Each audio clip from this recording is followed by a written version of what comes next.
రోజులు చేసిన తర్వాత ఒక మంచి అమౌంట్ అతనికి రెమ్యూనరేషన్ ఇస్తే ఇంత పెద్ద అమౌంట్ కూడా ఫస్ట్ మీ దగ్గరే తీసుకుంటానని చెప్పడం జరిగింది. ఆ తర్వాత అనేక చిత్రాల్లో మా జయభేరి సంస్థలో నటించడమే కాకుండా చాలా చిత్రాలు ఇద్దరం కలిసి చాలా పాత్రలు చేయటం జరిగింది.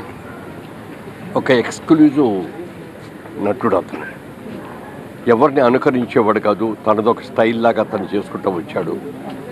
విల్నీ పాత్రలో కూడా కామెడీ చూపించేవాడు. ఈ వ్యంగ్యం చేయటంలో అయితే అతని తర్వాతే ఎవరైనా సరిపోతే. అటువంటి మంచి మిత్రుడు ఒకరోజు నా దగ్గర వచ్చి ఒక సలహా అడిగాడు. మురళీమోహన్ గారు, నేను బ్యాంకులో ఉద్యోగం చేస్తాను, మంచి పొజిషన్లో ఉన్నాను, తొందరలో బ్యాంక్ మేనేజర్ కూడా కాబోతున్నాను,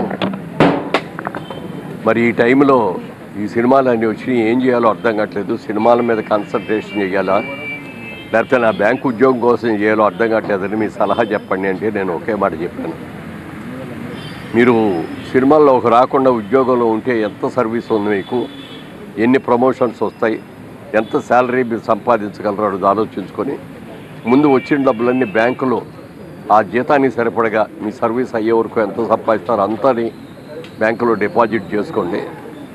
సినిమాల్లో బాగుంటే కంటిన్యూ చేయొచ్చు, బాగోపోతే కనీసం మీ ఉద్యోగం అది పోయిందే అని అనుకోకుండా ఆ డబ్బులు ఉంటాయి అని చెప్పిన సలహాని 100కి 100 పాళ్ళు పాటించి తర్వాత ఆయనే చెప్పాడు, సార్ మీరు చెప్పిన సలహా ప్రకారం నేను బ్యాంకులో ఫిక్స్డ్ డిపాజిట్లో ఇచ్చేసానండి.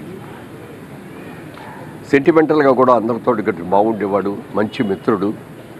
నాటకాల్లో ఆయన చూసిన తర్వాత ఒకసారి క్రాంతి కుమార్ గారితో నేనే అన్నాను, ఒక స్టేజ్ మీద ఉన్నా అండి, మంచి యాక్టర్ బాగా చేస్తాడు అని చెప్తే మొట్టమొదటిసారిగా ఆయన్ని ప్రాణం ఖరీదని సినిమాలో క్రాంతి కుమార్ గారి సినిమాలోనే ఆయన వేషం ఉండడం జరిగింది.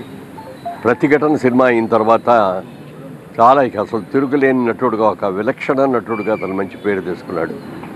తెలుగు, తమిళ్, హిందీ, కన్నడ, మలయాళం అనేక సినిమాల్లో ఎన్ని పాత్రలు నటించాడు అతను. కొన్ని పాత్రలు అయితే కోట శ్రీనివాసరావు తప్ప మరొకళ్ళు లేరు, ఇలా యాక్ట్ చేయలేరు అనేటటువంటి మంచి పేరు తెచ్చుకున్నటువంటి మంచి మిత్రుడిని, మంచి నటుడిని కోల్పోయిన అందుకు సినిమా ఇండస్ట్రీ చాలా బాధపడుతోంది.